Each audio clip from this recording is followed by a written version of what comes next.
supporting the president. You ain't supporting shit, nigga. Bitch ass motherfucker. Okay. It's gonna go great in my fucking fireplace, bitch. Alright, have fun with it. A night in jail has given way to a morning of regret for a local man. He allegedly caught on camera throwing a drink at a teenage Trump supporter, then taking that teen's hat. The 30-year-old suspect was arrested last night in connection with the incident, which was the subject of a viral video. KSAT 12's Katrina Weber spoke to him as he was released from jail early this morning. She's at the magistrate's office with what he had to say. 30-year-old Kino Jimenez made it clear that he has some regrets about what he did. But we spoke to him off camera just after he left jail here, and he told us that what happened was a lapse of judgment. Jimenez wanted no part of our camera or the fireworks swirling around him after the July 4th incident. He walked out of jail just before 5:30 this morning and tried to walk away from us several times. Only after the camera was turned off did he speak, saying what happened at that Northeast Side Whataburger restaurant was out of character for him. The viral video shows a man who he admits was him throwing a drink in someone's face, then walking off cussing and carrying a red Make America Great Again cap, threatening to burn it. An arrest affidavit says the owner of the hat and the one splashed with soda was a 16-year-old boy. He told police Jimenez asked him why he was wearing the cap, and he told him he was supporting the president. Jimenez told us the hat had him seeing red in more ways than one, that it had the same effect on him as a Ku Klux Klan hood. What happened next was caught on camera and shared all across social media. Police say they received several tips, leading them to Jimenez, now clean-shaven, as their suspect. Jimenez is charged with theft of person, which is a felony, and that is unusual in a case like this. San Antonio police say they've actually heard from other people who think that that charge is not severe enough, but they say they made that decision based on their investigation. Reporting from the magistrate's office, Katrina Weber, KSAT 12 News. Horrifying and heartbreaking. Those are just some of the words being used to describe a sickening video of 4 black suspects who held a mentally disabled man hostage and broadcast themselves live on Facebook, torturing him and even yelling racist expletives at the white man. President Obama called it despicable and a visual of the racial tensions in America. Chicago police say no one should ever have to see such a video, and today, as correspondent Matt Finn reports, the alleged assailants were charged with hate crimes. The captors seen in this terrifying torture video beating a mentally handicapped man and forcing him to drink from a toilet, now behind bars. These 4 suspects charged with a list of felonies, including the most serious hate crime and aggravated assault with a weapon. The 2 males and 2 females gagged and tortured the 18-year-old helpless man, holding a dagger to his throat, cutting his scalp, screaming anti-white comments, and forcing him to curse Donald Trump. Donald Trump, white people, boy. The abusers broadcast the torture live on Facebook for the world to see as they laughed and smoked. Police say he was held captive for up to 48 hours. Police say they think the victim was directly targeted, perhaps for his race or mental impairment. The actions in that video are reprehensible.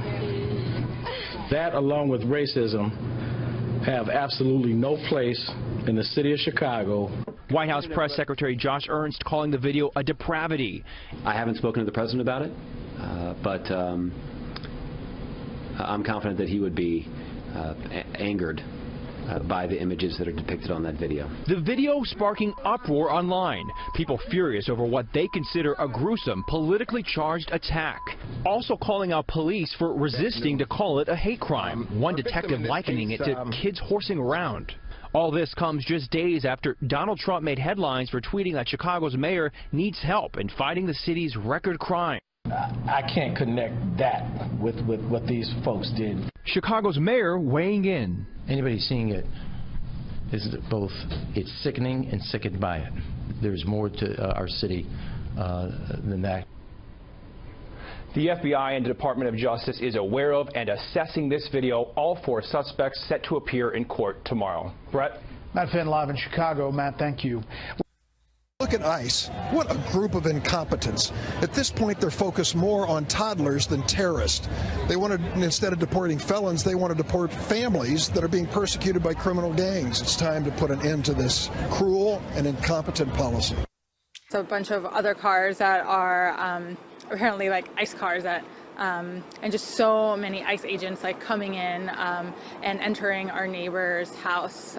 Cohen said no one was being told what was going on except ICE agents did confirm with KPIX5 that special agents with ICE and Homeland Security were executing a federal search warrant as part of an ongoing criminal investigation.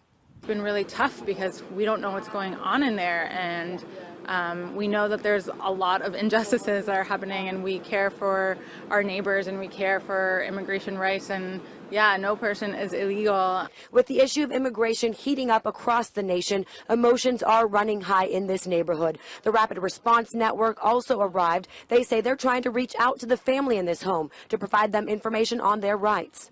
ICE is not welcome in this country. HSI is not welcome. I don't support what they do. I think it's a blasphemy. We're really calling on the community to say that this is not okay, that we're going to fight back. We're not going to let people just disappear like this.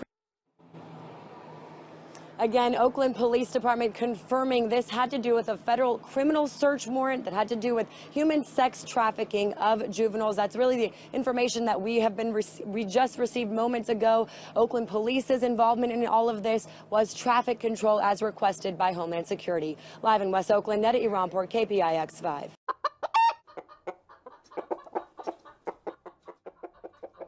There is a growing sense around here in Lexington that it was a bad mistake on the part of the owner of the Red Hen to boot Sarah Huckabee Sanders out. We have since learned that the owner of the Red Hen is also the executive director of an influential business group in Lexington called Main Street Lexington. A passerby who purports to be a member of that same group dropped us off a flyer yesterday. That flyer read in part, quote, "Our business, which is completely unrelated to the Red Hen, is under attack. Lexington is under attack. My business is receiving letters and calls from groups associated with tourism saying they refuse to bring their business to Lexington because of this woman's actions."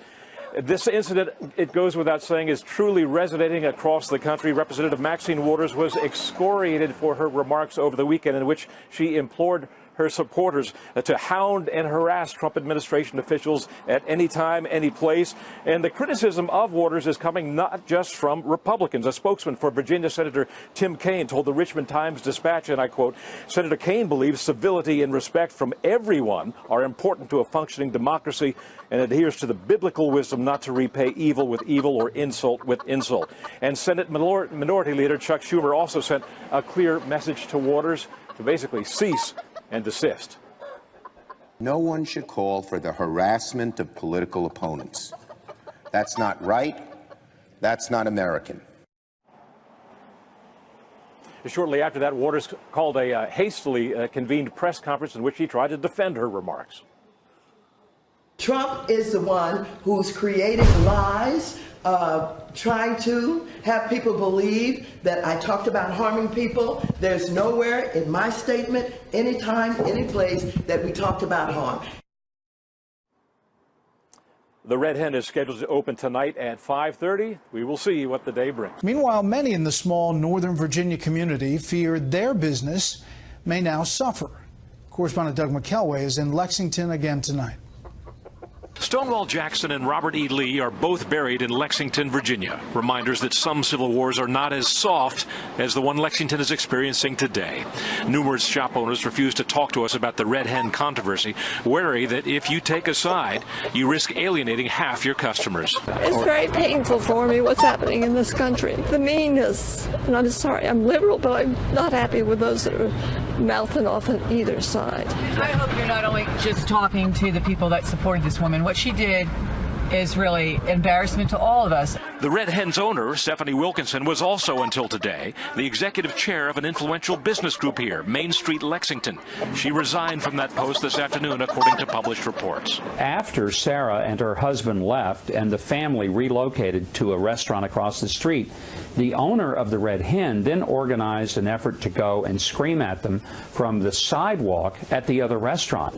Huckabee's story confirmed by the man who hosted the Sanders family at his his bed and breakfast. It's just an unfortunate situation, because I guess, again, if you're trying to make a statement,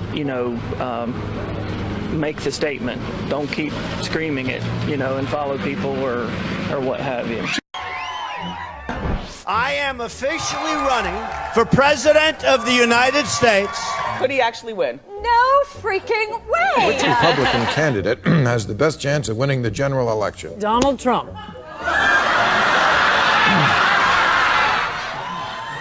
There's not going to be a President Donald Trump. Trump will not be president. Trump will never be elected president of the United States. You're not going to be president. A man who will never be president of the United States. Donald Trump is not going to be president of the United States. Take it to the bank. He will never be president. Donald Trump is not going to become president of the United States. She's at plus 19. Do you think the tapes made a difference? Of course! They made all the difference! This race is over. Hillary Clinton has raised more than double Donald Trump, vastly outspending him. The presidency at about 89% for Hillary Clinton. Your analytical model has never been wrong. Now projects Hillary Clinton to win presidential election. 100% chance. You still think she has a 100% chance of winning the election? I do. And what would Donald Trump have to do to turn things around? Prayer and hope for a Festivus miracle. This is CNN's coverage of Election Night in America, the fight for the presidency. Because we don't care. Oh, okay, have Kentucky. Who cares? Kentucky. Don't care about Indiana. Don't care. Indiana with West Virginia, Oklahoma, Tennessee, Mississippi, South Carolina, Alabama, Kansas, Nebraska, and Wyoming with its vote, North Dakota and South Dakota, Texas. Up and down the middle of the country, all red. Arkansas, Louisiana, the state of Montana, Missouri. Yeah, it was at 80% an hour ago for Clinton. What is it now? 68%.